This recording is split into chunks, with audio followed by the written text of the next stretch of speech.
Hai, selamat sejahtera saya ucapkan kepada semua penonton video saya. Nama saya Chong Wen-yi. Saya berumur 16 tahun dan merupakan seorang pelajar daripada Sekolah Menengah Kebangsaan Perempuan Sri Aman di Petaling Jaya, Selangor. Inilah sedikit pengenalan tentang saya.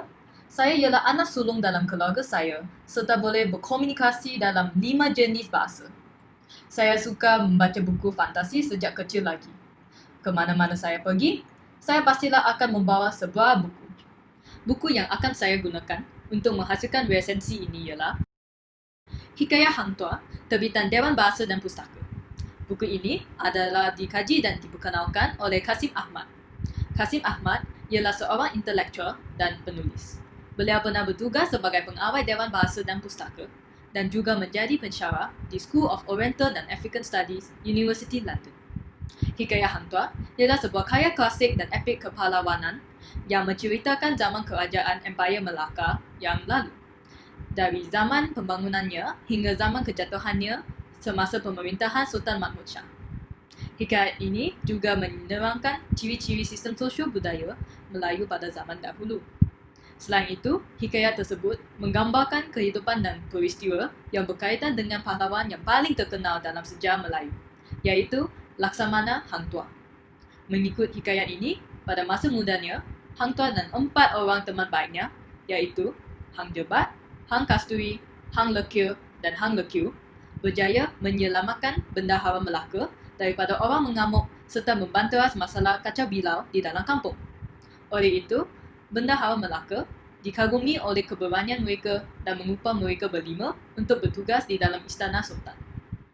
Sejak bertugas sebagai Laksamana Melaka, Hang Tuah telah terlibat dalam banyak peristiwa. Misalnya, peristiwa konflik antara Hang Tuah dan sahabat karibnya, Hang Jebat. Kisah ini bermula apabila Hang Tuah dituduh berzina dengan dayang Sultan. Sultan Melaka menjatuhkan hukuman mati ke atas Hang Tuah tanpa penyiasatan dan si bendahara dititahkan membunuh Hang Tuah. Walau bagaimanapun, si bendahara tidak dapat melaksanakan hukuman mati lalu menyembunyikan Hang Tuah di sebuah hutan yang terpencil. Sementara itu, Hang Jebat menyangka bahawa Hang Tuah telah mati serta melancarkan pemberontakan terhadap Sultan untuk membalas dendam. Sultan Melaka terpaksa melarikan diri dan diberitahu oleh si bendahara bahawa Hang Tuah masih hidup. Hang Tuah kemudiannya dipanggil pulang dan diampun. Akhirnya, Hang Tuah dapat membunuh Hang Jebat dan menamakan pemberontakan tersebut. Terdapat banyak pengajaran dan nilai murni yang dapat saya perolehi daripada hikayat Hang Tuah. Salah satu nilai murni ialah nilai kesetiaan. Kita wajiblah setia kepada rakan-rakan serta jangan mengkhianati mereka untuk menjaga kepentingan diri. Sebagai contoh, walaupun telah dinaik taraf dan diisytiharkan sebagai Laksamana Melaka, Hang Jebat sudi melepaskan pangkatnya yang tinggi untuk melancarkan pemberontakan terhadap Sultan.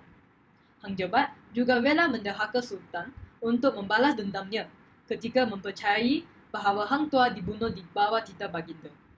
Hal ini membuktikan bahawa Hang Jebat lebih setia kepada sahabat baiknya, Hang Tuah, berbanding dengan pemerintah tertinggi Empayar Melaka.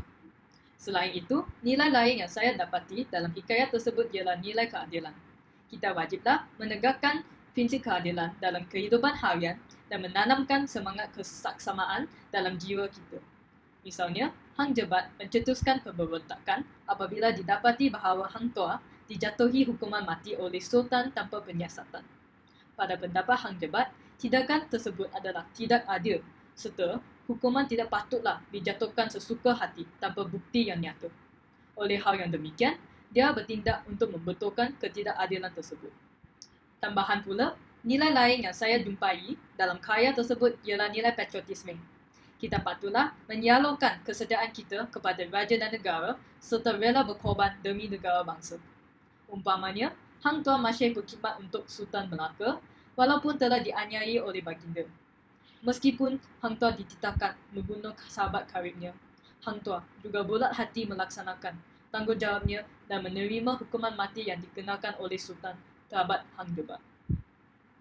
Oleh sebab Hang Tuah sudi mengorbankan nyawa kawan baiknya, Sultan Melaka dapat diselamatkan dan keamanan Empayar Melaka dapat dikembali. Kesimpulannya, hikayat Hang Tuah ialah sebuah epik mengenai pertembungan ideologi dan kesetiaan. Betulkah tindakan Hang Tuah yang lebih setia kepada Sultan membunuh seorang rakan yang mengenalinya hampir sepanjang kehidupannya? Haruskah Hang Jebat yang ingin memperjuangkan keadilan untuk rakannya membalas dendam sehingga membahayakan nyawa Sultan Melaka dan orang lain?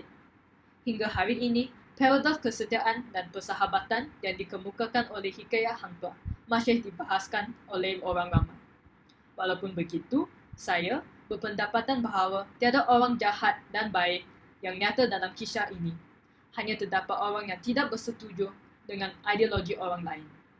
Oleh hal yang demikian, jika berlakunya konflik seperti ini, saya berharap agar semua pihak dapat berganding bahu untuk mencari penyelesaian yang dapat memanfaatkan kedua-dua pihak demi kesejahteraan semua.